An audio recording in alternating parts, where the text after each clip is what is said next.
Assalamualaikum warahmatullahi wabarakatuh. Okey, setelah sekian lama saya tak buat video breakdown. Jadi untuk video kali ini saya nak buat breakdown untuk video terbaru saya iaitu overthink.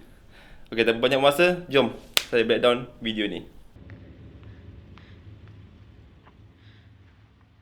Okey, untuk introduce ni saya nak introducekan karakter yang mana dia adalah seorang introvert. Saya macam biasa menggunakan cara dolly in camera movement. Yang mana kalau boleh tengok video saya sebelum ni, saya suka gunakan teknik camera movement yang macam ni sebab cara macam ni bagi saya bukanlah tepat atau betul, tapi lebih kepada efficient untuk saya nak introkan the geography, tempat and persekitaran yang karakter tu tengah berada lah.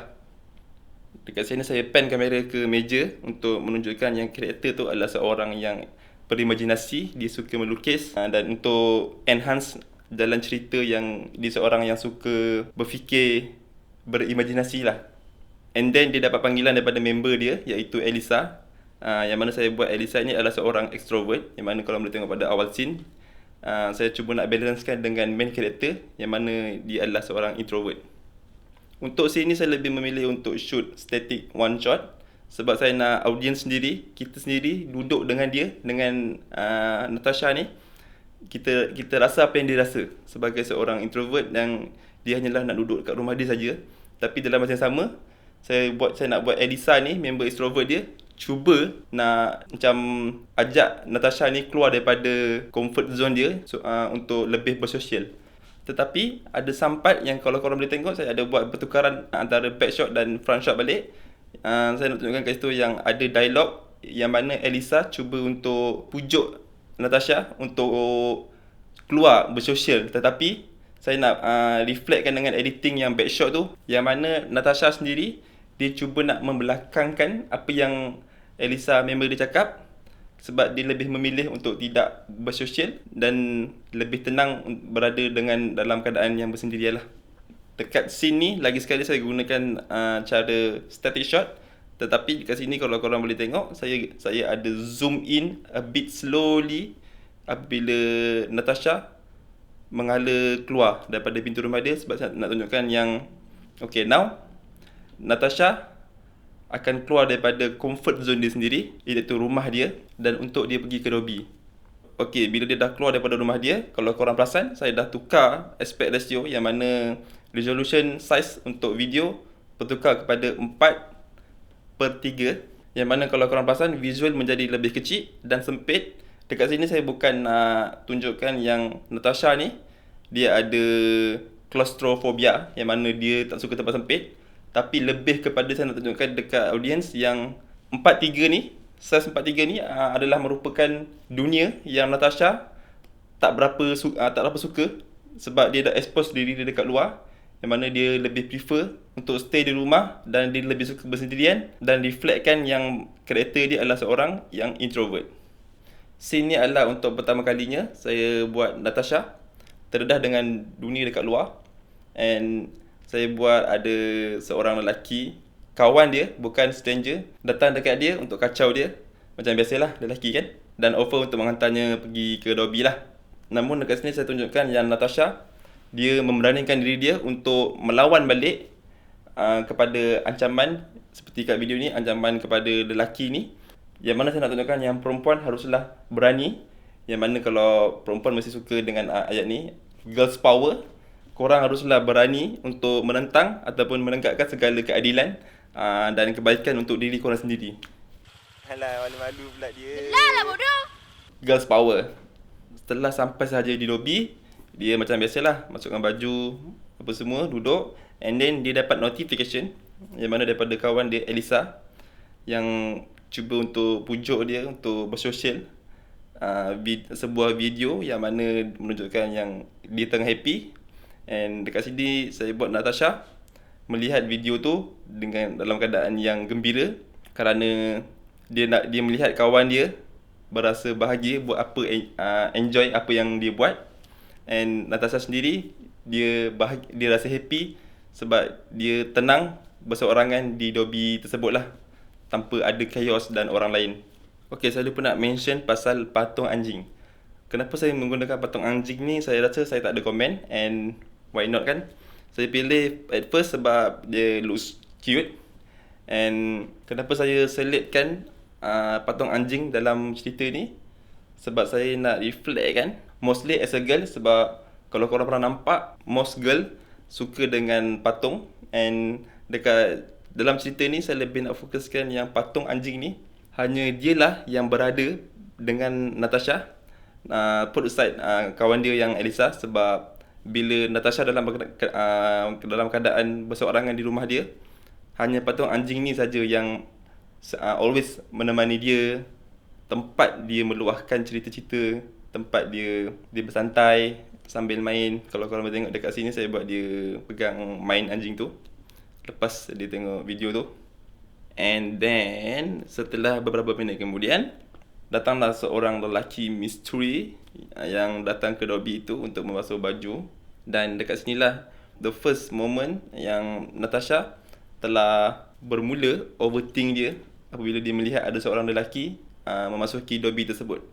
Okay, sebelum saya teruskan dengan breakdown yang seterusnya, saya nak cakap dengan korang mengenai colour palette. Colour palette untuk video overthink ni, kalau korang boleh nampak, saya hanya buat 3 colour palette. Colour warm, colour orange, colour blue tint to greenish pada scene Dobby, dan colour a bit warm tapi lebih ke merah sikit bila part ending.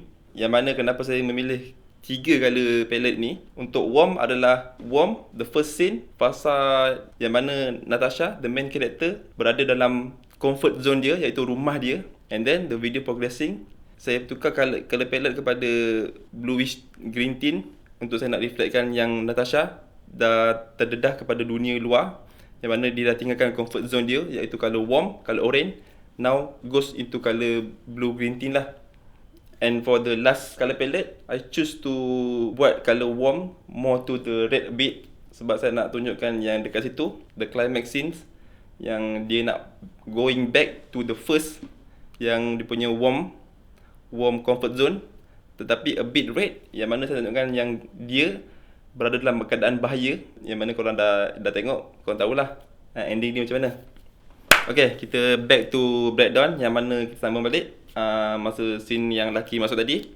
Untuk scene ni, selepas saja Natasha perasan yang lelaki misteri tu usah-usah dia pusing badan dia buat hal dia. And then setelah beberapa minit kemudian, Natasha berasa macam ada something happen yang berlaku. Kenapa lelaki tu senyap je? Dia pun toleh ke belakang. And saya switch to POV shot, yang mana saya nak tunjukkan yang Natasha punya point of view, termasuk audience sendiri. Kita tengok mana lelaki tadi. And then setelah pusing, dia nampak lelaki tu tengah usah dia daripada jauh. And it look more creepy sambil dia merokok semua tu. Natasha mula cemas dan dia pun text kawan dia, Elisa, yang mana dia cuba nak memberitahu Elisa yang dia berada dalam keadaan bahaya lah. And dekat sini pergelutan pun berlaku antara diorang berdua, bergelut dan terus bergelut. Saya buat back to back shot, yang mana shot anjing dia, shot member dia, call dia, shot mesin basuh tengah spinning, untuk saya buat editing tu lebih kontras and to break up the suspense dalam scene ni lah. And after all that pergelutan berlaku, secara tiba-tiba Natasha tersedar dalam diri dia yang rupa-rupanya all that things happen adalah daripada pemikiran dia sendiri. Dan sebenarnya semua benda yang berlaku tadi sebenarnya tidak berlaku pun. Itu hanyalah overthinking. Maybe ada some orang yang rasa ini bukan overthink, ini lebih ke ilusi. Tapi bagi saya, dua tu adalah perkara yang tak jauh beza. Sebab ilusi dan overthink adalah datang daripada pemikiran kita sendiri, dan kita suka kadang-kadang menganggap benda tu akan berlaku, tapi sebenarnya tak berlaku. And sometimes benda tu akan berlaku. Natasha berasa cemas. Dia check phone, check balik mesej dengan kawan dia, semua tak ada. Sebab tadi tu semua dia punya overthink je. And then dia terus grab patung anjing dia dan ambil baju untuk nak cepat-cepat keluar daripada situlah. Namun akan tetapi, setelah dia cuba nak keluar, muncullah lelaki misteri yang datang pada dia tadi, tapi dalam keadaan real life. betul-betul ada dekat situasi dia sekarang, dan lelaki tersebut adalah tidak seperti yang dia bayangkan tadi.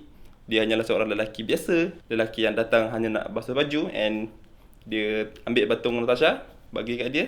Akan tetapi Natasha masih dalam keadaan shock, takut, dan Natasha elak and ambil batung dia dan pergi keluar macam biasalah. Semasa dalam perjalanan nak balik, Natasha mengikut jalan yang mana dia datang tadi. Akan tetapi masa dia nak balik tu, dia perasan ada lelaki motor yang kacau dia masa nak pergi lobby tadi, tengah lepak hangout dengan member dia dekat jalan dia nak lalu untuk balik. So that's why saya buat Natasha dia rasa menyampah tengok budak motor tu, and then nak tak nak dia terpaksa untuk ambil jalan lain untuk balik ke rumah dia. Okay, sekarang kita dah masuk ke scene climax, scene akhir, yang mana mostly ramai juga yang dekat dengan saya, diorang tak dapat tangkap apa yang saya cuba nak sampaikan dekat scene akhir ni.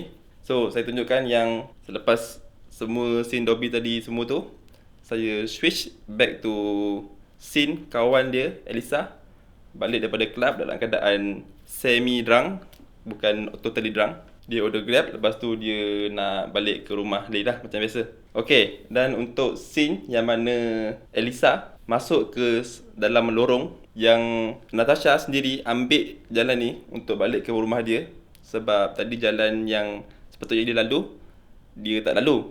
So dia decide to ambil jalan yang lain, dan inilah jalan yang mana kebetulan jalan yang Elisa lalu untuk balik ke rumah dia. Saya untuk dia punya full story, saya buat diorang berdua ni tak duduk berjauhan. Diorang hanya duduk macam 2-3 blok saja daripada antara rumah diorang. So laluan yang untuk Elisa balik ke rumah dia tu adalah laluan yang sama yang mana Natasha ambil untuk balik ke rumah dia tadi. Untuk video overthink ni saya buat hanya 2 orang, saya dan ada member saya yang tolong untuk menjayakan video ni. Tapi ada some scenes yang saya cuba untuk tekankan details. Ada scene yang saya tak dapat nak tekankan detail atas faktor masa, penat dan sebagainya.